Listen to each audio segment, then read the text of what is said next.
Hello friends, welcome to சாத் சமையல்.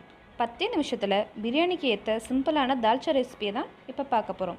அதுக்கு 100 gram எலும்பு எடுத்து வச்சுருக்கேன், 2 தக்காளி, 2 பச்சை மிளகாய்,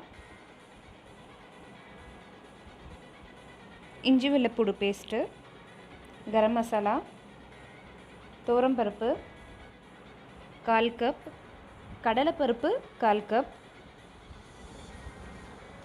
இப்போ நம்ம குக்கரில் எலும்பு, கழுவி வச்சுருக்க துவரம்பருப்பு, கடலைப்பருப்பு, மஞ்சத்தூள் 1/2 டீஸ்பூன், அப்புறம் சீரகத்தூள் ஒரு 1/2 டீஸ்பூன் இதெல்லாம் போட்டுட்டு 2 டம்ளர் தண்ணி ஊற்றிக்கணும்.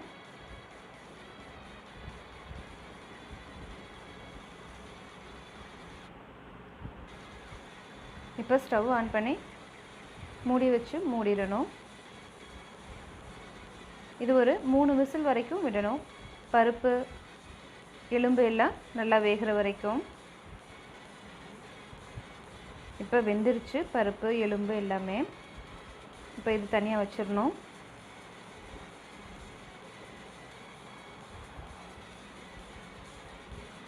ஒரு கடாயில் கத்திரிக்காய், உங்ககிட்ட சுரக்காய் இருந்தாலும் அதையும் சேர்த்து ஆட் பண்ணிக்கலாம். நான் இன்றைக்கி கத்திரிக்காய் மட்டும்தான் போட்டு பண்ணுறேன்.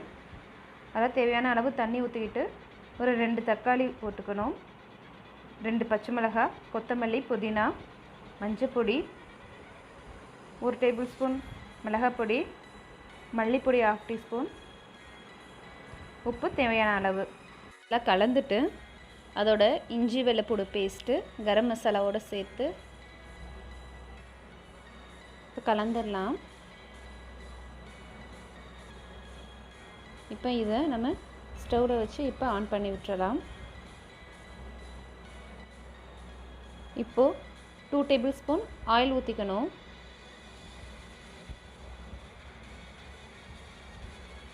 இப்போது காய் வேகிற வரைக்கும் நல்லா கொதிக்க விடணும். நல்லா காயெல்லாம் வெந்ததுக்கு அப்புறமா கொஞ்சம் புளி கரைச்சி வச்சுருக்கேன், அதையும் ஊற்றிட்டு நம்ம வேக வச்ச பருப்பு எலும்பு அதெல்லாம் இருக்கு இல்லையா, அதையும் ஊற்றி நல்லா கொதிக்க விட்டுறணும். நல்லா கொதிச்சிருச்சுன்னா நம்மளோட சுவையான தால்ச்சா ரெடி. நீங்களும் இந்த தால்ச்சா ரெசிபியை ட்ரை பண்ணுங்கள். பிடிச்சிருந்துச்சுனாக்கா லைக் பண்ணுங்கள், ஷேர் பண்ணுங்கள். இன்னும் என்னோடய சேனலுக்கு சப்ஸ்கிரைப் பண்ணலைனாக்கா மறக்காமல் சப்ஸ்கிரைப் பண்ணிவிட்டு பக்கத்தில் இருக்கிற பெல் ஐக்கானையும் கிளிக் பண்ணிடுங்க. தேங்க்யூ ஃபார் வாட்சிங்.